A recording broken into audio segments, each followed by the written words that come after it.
Hello dear students, welcome to you.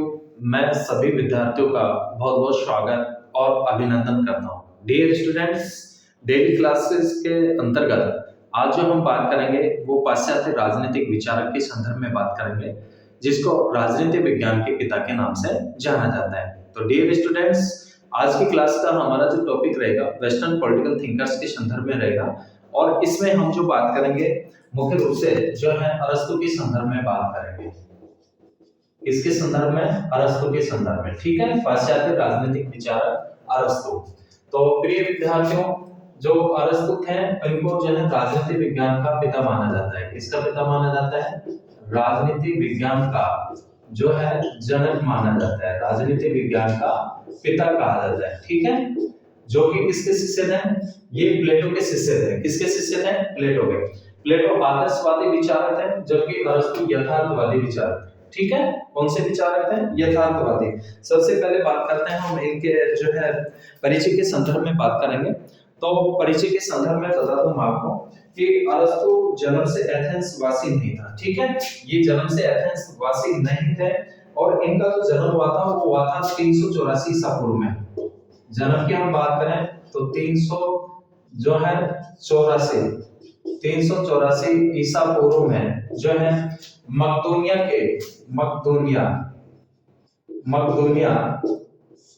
के स्टेगिरा, ठीक है, मकदोनिया के स्टेगिरा नामक स्थान पर हुआ था। मकदोनिया तट के जो है स्टेगिरा नामक स्थान पर जो है इनका क्या होता है? जन्म होता है। नामक स्थान पर इनका क्या हुआ? जन्म हुआ। इनका जो है क्या हुआ? जन्म हुआ। कहां पर जन्म हुआ? मकदोनिया तट के स्टेगिरा नामक स्थान पर इनका जन्म जो होता है वो 384 ईसा पूर्व में हुआ। और डियर स्टूडेंट्स, अरस्तु के मकदोनिया में नगर राज्य में होकर के जो है मकदोनिया में नगर राज्य से होकर राजतंत्रात्मक जो है वहां पर क्या थी? प्रणाली थी। शासन प्रणाली की बात करें हम तो प्रमुख रूप से कौन सी शासन प्रणाली थी? राजतंत्र शासन प्रणाली थी। और पिता की मृत्यु के बाद में जो है अरस्तु अपनी ज्ञान पिपासा को शांत करने के लिए जो है ये प्लेटो की अकादमी में प्रवेश लेते हैं। इसमें प्रवेश लेते हैं प्लेटो के द्वारा स्थापित जो शिक्षण संस्था थी अकादमी, उसमें इन्होंने क्या लिया? प्रवेश लिया। इन्होंने क्या लिया? प्रवेश लिया, ठीक है। किसमें प्रवेश लिया? अकादमी में, जो कि किसके द्वारा स्थापित थी? प्लेटो के द्वारा स्थापित शिक्षण संस्था थी। और उस समय जो है अरस्तु की जो आयु थी वो 18 वर्ष। अरस्तु की अगर हम आयु की बात करें इस समय तो अरस्तु की जो आयु थी वो 18 वर्ष। कितने वर्ष थी? 18 वर्ष की आयु में, ठीक है। इन्होंने प्लेटो के द्वारा स्थापित जो शिक्षण संस्था था, जो अकादमी थी, उसमें ये क्या लेते हैं? प्रवेश लेते हैं। और प्लेटो के देहावसान तक 20 वर्ष तक जो है प्लेटो ये अरस्तु जो थे वो प्लेटो की अकादमी में रहे।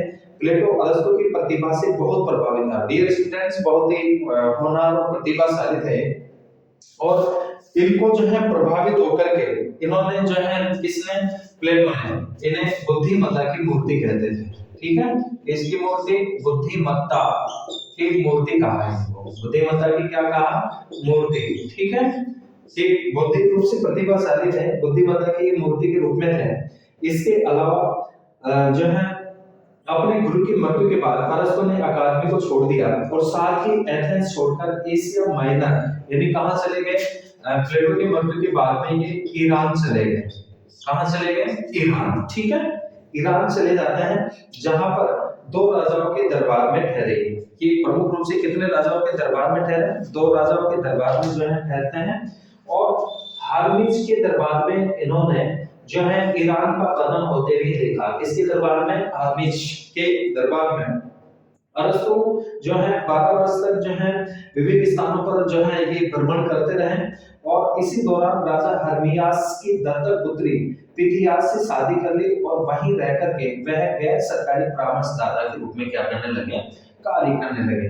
इसके बाद में कुछ समय के बाद में 346 ईसा पूर्व में जो है उसे मैसेडोनिया के राजा फिलिप ने, कहां के राजा? मैसेडोनिया, ध्यान रखना कि मैसेडोनिया के राजा, मैसिडोनिया के राजा जो है फिलिप ने मोस्टली रूप में जो है अपने पुत्र सिकंदर को, इनका जो पुत्र था, फिलिप का जो पुत्र कौन था? सिकंदर। ठीक है, सिकंदर को शिक्षा देने के लिए क्या किया? इन्होंने आमंत्रित किया। ठीक है, राजा फिलिप ने जो है उनको प्रशिक्षण देने के लिए जो है राजधानी पैलवा में आमंत्रित किया। इसी समय 342 ईसा पूर्व में उसके जो मित्र थे जो हर्मियास की ईरानी सेनापति ने धोखे से क्या कर दी? हत्या कर दी, जिससे अरस्तु को बहुत ही क्या लगा? गहरा सदमा लगा। ठीक है, तो इस प्रकार से जो है कि जब इनको सदमा लगा तो अरस्तु ने इस घटना से यह निष्कर्ष निकाला कि जो है विदेशी जो बर्बर जो जातियां हैं, बर्बर जातियों पर यूनानियों का आधिपत्य होना चाहिए। विदेशियों को क्या कहा है? इन्होंने गैर यूनानियों को जो है बर्बर जातियां कहा है। विदेशियों को अरस्तु ने क्या कहा? विदेशियों को बर्बर जातियां की संज्ञा दी। किसकी संज्ञा? बर्बर जातियों की। ठीक है, बर्बर जातियों की संज्ञा दी और इन्होंने कहा कि इन पर जो है यूनानियों का आधिपत्य होना चाहिए और इसी उद्देश्य को ध्यान में रख करके इन्होंने सिकंदर को प्रशिक्षित किया। ठीक है, तो सिकंदर इस प्रकार से एक महान क्या बन गए? शासक। और जो है सिकंदर को यूनानियों का नेता तथा बर्बर जातियों का स्वामी बनने के लिए जो है अरस्तु ने सिकंदर को क्या किया? प्रेरित किया। इसके बाद 355 ईसा पूर्व में अरस्तु पुनः एथेंस लौटा और वहां उसने लाइसियम नामक शिक्षा संस्था के स्थापित की। कौन सी शिक्षण संस्था? लाइसियम। ध्यान रखना, अरस्तु की शिक्षण संस्था की बात करें तो लाइसियम। ठीक है, कौन सी शिक्षण संस्था थी? लाइसियम नामक शिक्षण संस्था की क्या करते हैं? ये स्थापना करते हैं। नामक शिक्षण संस्था की क्या करते हैं? स्थापना करते हैं। ठीक है, अरस्तु की शिक्षण संस्था का उसका जो प्लेटो की शिक्षण संस्था का जो नाम था वो क्या था? अकादमी था। क्या था? अकादमी। तो ये शिक्षण संस्था की इन्होंने स्थापना की और 355 ईसा पूर्व से लेकर के 322 ईसा पूर्व तक अरस्तु इसका प्रधान क्या रहा? अध्यक्ष रहते हैं। डियर स्टूडेंट्स, 323 ईसा पूर्व में सिकंदर की क्या हो जाती है? मृत्यु हो जाती है और उसकी मृत्यु का समाचार पाते ही एथेंस वासियों ने अपनी स्वतंत्रता की क्या कर दी? घोषणा कर दी। तो जो है घोषणा करते हुए अंतियानेतर के विरुद्ध संघर्ष छोड़ दिया, जो है संघर्ष छेड़ दिया और ऐसी स्थिति में अरस्तु ने अपने को असुरक्षित महसूस किया और वह प्राणों की रक्षा के लिए यूबोइया टापू पर स्थित कैलिसिस नामक जो है द्वीप पर चला गया। ठीक है, एथेंस से भागते हुए अरस्तु ने कहा कि मैं एथेंस वासियों को दर्शन के विरुद्ध दूसरी बार पाप करने का जो है अवसर नहीं दूंगा। और 322 ईसा पूर्व में यानी 62 वर्ष की अवस्था में अरस्तु ने विस्फोट करके जो है आत्महत्या कर ली। तो डियर स्टूडेंट्स, अरस्तु जो है मोस्टली रूप में ऐसा जो है पहला विचारक था। अरस्तु ऐसा जो है पहला विचारक था जिसने नीति शास्त्र, कौन से शास्त्र? नीति शास्त्र, अर्थशास्त्र, ध्यान रखना, नीति शास्त्र, इसके अलावा जो है अर्थशास्त्र, नीति शास्त्र, अर्थशास्त्र और भी हम बात करें तो राजनीति शास्त्र, राजनीति शास्त्र, इसके अलावा जो है धर्मशास्त्र, मनोविज्ञान, धर्मशास्त्र और जो है मनोविज्ञान और हम विषय की बात करें तो जीव शास्त्र, शरीर विज्ञान, जीव शास्त्र, इसके अलावा शरीर विज्ञान और जो है तर्क शास्त्र आदि का इन्होंने क्या किया? वैज्ञानिक अध्ययन किया। आदि का क्या किया? वैज्ञानिक अध्ययन किया। ठीक है, आदि का इन्होंने क्या किया? वैज्ञानिक अध्ययन किया। इन्होंने वैज्ञानिक कौन सा अध्ययन? वैज्ञानिक जो है क्या करते हैं? ये अध्ययन करते हैं। ठीक है, वैज्ञानिक अध्ययन किया और कहा जाता है कि यूनान का दर्शन, किसका दर्शन? यूनान का दर्शन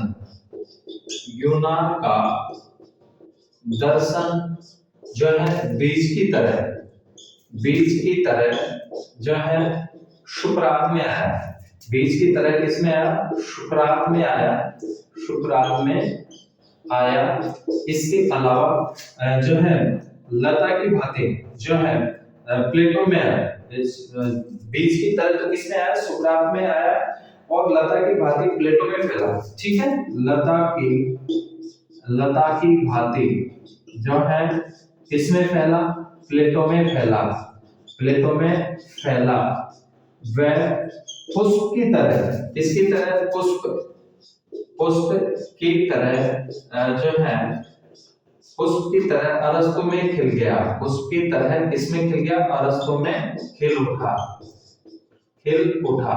ठीक है, ध्यान रखना विशेष रूप से कि यूनान का दर्शन ये कहा जाता है कि यूनान का जो दर्शन है वो बीज की तरह जो है सुकरात में आता है और लता की भांति प्लेटो में फैला और पुष्प की भांति अरस्तु में जो है खिल उठा। ठीक है, इसके अलावा डियर स्टूडेंट्स, फॉस्टर ने अरस्तु के संबंध में कहा कि मानव इतिहास में संभवतः इतनी बौद्धिक उच्चता के समान कोई दूसरा जो है नहीं है। किसके शब्दों में? फॉस्टर के शब्दों में। किसके अकॉर्डिंग? According to foster. ठीक है, और जो जॉर्ज कैथलिन ने अरस्तु को विद्या का महानतम और प्रथम सर्वज्ञानी कहा है। किसने? जॉर्ज कैथलिन ने। प्लेटो ने अकादमी के विद्यार्थियों को उसका धन और अरस्तु को जो है मस्तिष्क बताया। प्लेटो ने जो है अपनी अकादमी का मस्तिष्क किसे माना? मस्तिष्क किसको माना है? अरस्तु। ठीक है, मस्तिष्क किसे कहा? अरस्तु को कहा। किसको कहा? अरस्तु को। ध्यान रखना। इसके अलावा डियर स्टूडेंट्स, अब हम जो बात करेंगे वो प्लेटो का अरस्तु पर जो है जो प्रभाव था, प्रभाव के संदर्भ में देखते हैं तो अरस्तु पर सबसे ज्यादा प्रभाव प्लेटो की संगति का पड़ा। जैसे कि फॉस्टर ने कहा कि अरस्तु सबसे बड़ा क्या है? प्लेटोवादी है और अरस्तु प्लेटो का शिष्य था, साथ ही उसका आलोचक भी था। इसलिए कहा जाता है कि अरस्तु को प्लेटो के विरुद्ध जो है खड़ा कर दिया। डियर स्टूडेंट्स, अब हम प्लेटो और अरस्तु के विचारों में समानता की बात करते हैं तो दोनों ही विचार राज्य को स्वाभाविक संस्था मानते हैं कि राज्य का जो उत्पत्ति से स्वभावतः है, स्वाभाविक मानते हैं। इसके अलावा दोनों ने राज्यों को जो है मुख्य रूप से नैतिक संस्था मानते हैं। किस कौन सी संस्था मानते हैं? नैतिक संस्था मानते हैं। दोनों के अनुसार राज्य का उद्देश्य श्रेष्ठ जीवन की क्या है? प्राप्ति है। दोनों ने राज्य का जो उद्देश्य बताया है, इसका उद्देश्य राज्य का जो है उद्देश्य, ध्यान रखना, राज्य का उद्देश्य क्या माना है? श्रेष्ठ जीवन की प्राप्ति माना है। श्रेष्ठ जीवन की जो है क्या माना है? प्राप्ति। श्रेष्ठ जीवन की प्राप्ति किसका उद्देश्य बताया है? दोनों ने राज्य का उद्देश्य। ठीक है, किसका उद्देश्य? राज्य का उद्देश्य। इसके अलावा दोनों ही जो है शासन को क्या मानते हैं? कला मानते हैं। अरस्तु भी और जो है प्लेटो भी।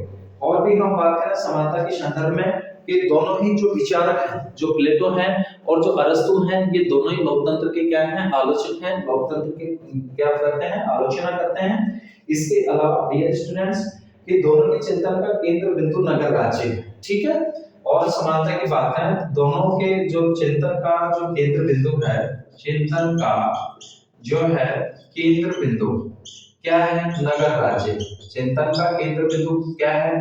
नगर राज्य। ठीक है, इसके अलावा जो है दोनों ने राज्य को आत्मनिर्भर संस्था माना। दोनों ने कानून के शासन को स्वीकार किया है। ठीक है, प्लेटो के अंतिम समय में और उनकी जो रचना थी लास्ट, उसमें कानून का शासन क्या करते हैं? समर्थन करते हैं। तो दोनों ही जो है कानून के शासन का समर्थन करते हैं। इसके अलावा जो है दोनों ने मनुष्य को राजनीतिक प्राणी माना है। दोनों ही राज्य को मनुष्य को क्या मानते हैं? राजनीतिक प्राणी। जैसे अरस्तु कहते हैं मनुष्य क्या है? सामाजिक प्राणी है, समाज में रहता है और समाज में रह करके विभिन्न गतिविधियां क्या करता है? संपन्न करता है।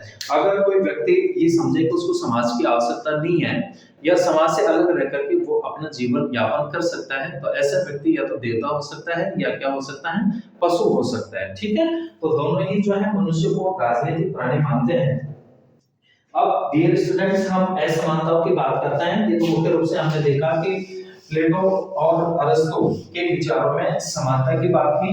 अब हम असमानता की बात करते हैं कि कौन कौन सी असमानता इनके विचारों में देखने को मिलती है। तो सबसे पहले जो है कि प्लेटो एक तो आदर्शवादी विचारक। प्लेटो जो था, प्लेटो जो है प्लेटो आदर्शवादी विचारक। कौन सा विचारक? आदर्शवादी। ठीक है, जो हमें कल्पना दृश्य के भांति दिखाई देता है। जबकि अरस्तु यथार्थवादी विचारक है। जबकि अरस्तु कौन सा विचारक है? यथार्थवादी। अरस्तु यथार्थवादी विचारक है। ठीक है, ये आदर्शवादी हैं अरस्तु, जबकि प्लेटो आदर्शवादी हैं, जबकि अरस्तु यथार्थवादी विचारक था। इसके अलावा प्लेटो की पद्धति निर्माणात्मक थी। प्लेटो की पद्धति की बात करें तो प्लेटो की पद्धति निगमनात्मक थी। ठीक है, ध्यान रखना कौन सी थी? निगमनात्मक। जबकि अरस्तु की जो पद्धति थी वो कौन सी थी? आगमनात्मक। जबकि अरस्तु की अध्ययन पद्धति जो है आगमनात्मक थी। कौन सी थी? आगमनात्मक। ठीक है, अरस्तु की कौन सी मानी जाती है? आगमनात्मक। इन्होंने आगमनात्मक पद्धति को अपनाया। प्लेटो ने राज्य को व्यक्ति का विराट रूप माना। प्लेटो जो है राज्य को व्यक्ति का विराट रूप मानते हैं। क्या मानते हैं? विराट रूप मानते हैं। ठीक है, व्यक्ति का क्या मानते हैं? व्यक्ति का विराट रूप मानते हैं राज्य को। जबकि अरस्तु ने राज्य को परिवार का विस्तृत रूप माना। ध्यान रखना, जबकि अरस्तु ने राज्य को परिवार का विस्तृत रूप माना है। परिवार का विस्तृत रूप माना है। ठीक है, किसका विस्तृत रूप माना है? परिवार का विस्तृत रूप माना है। ये ऐसे मानता हमें देखने को मिलती है। प्लेटो प्रगतिवादी विचारक है, जबकि अरस्तु रूढ़िवादी है। प्लेटो राजनीति शास्त्र व नीति शास्त्र को एक मानता है। प्लेटो ने राजनीति शास्त्र और नीति शास्त्र को क्या माना है? एक माना है।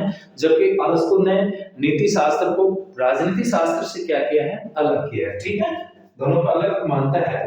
और प्लेटो ने परिवार व संपत्ति के उन्मूलन की बात कही थी, जैसा हमने प्लेटो की क्लास के संदर्भ में बात की थी। जबकि अरस्तु ने इसका क्या किया है? समर्थन किया है। प्लेटो ने स्त्री पुरुष की समानता पर क्या दिया? बल दिया। जबकि अरस्तु जो है इस बात पर बल नहीं देते हैं। ठीक है, उसके बाद में डियर स्टूडेंट्स, अरस्तु को राजनीति विज्ञान का जनक माना जाता है। इसके अलावा जो है तुलनात्मक शासन के जनक के रूप में भी इनको माना जाता है। ध्यान रखना, जनक के रूप में हम बात करें तो अरस्तु को राजनीति विज्ञान का जनक, एक तो राजनीति विज्ञान का क्या कहा जाता है? जनक कहा जाता है। ठीक है, इसके अलावा जो है अरस्तु को तुलनात्मक शासन का जनक माना जाता है। कौन से शासन का? तुलनात्मक, कंपैरेटिव जो अध्ययन होता है, तुलनात्मक शासन का भी जो है जनक, तुलनात्मक शासन का जनक। इसके अलावा जो है आगमनात्मक जो पद्धति, आगमनात्मक पद्धति के प्रतिपादक के रूप में,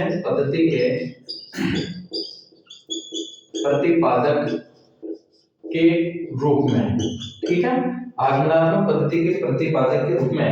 इसके अलावा इनको जीव विज्ञान का जनक भी कहा जाता है। किसका जनक? जीव विज्ञान का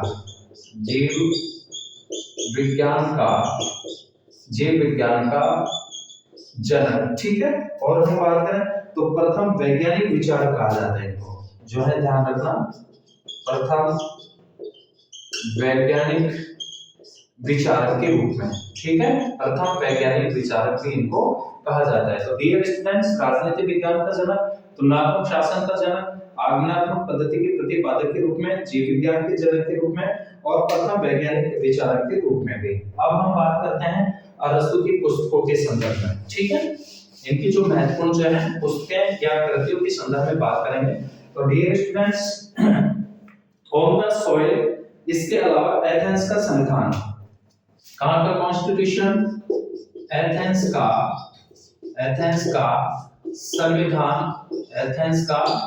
संविधान, और जो है ये अरस्तु द्वारा लिखित ग्रंथों की संख्या 400 के करीब मानी जाती है। और राजनीति शास्त्र की दृष्टि से इनका जो सबसे महत्वपूर्ण जो ग्रंथ था वो कौन सा था? पॉलिटिक्स। ठीक है, दूसरा जो महत्वपूर्ण जो ग्रंथ माना जाता है, कौन सा माना जाता है? पॉलिटिक्स।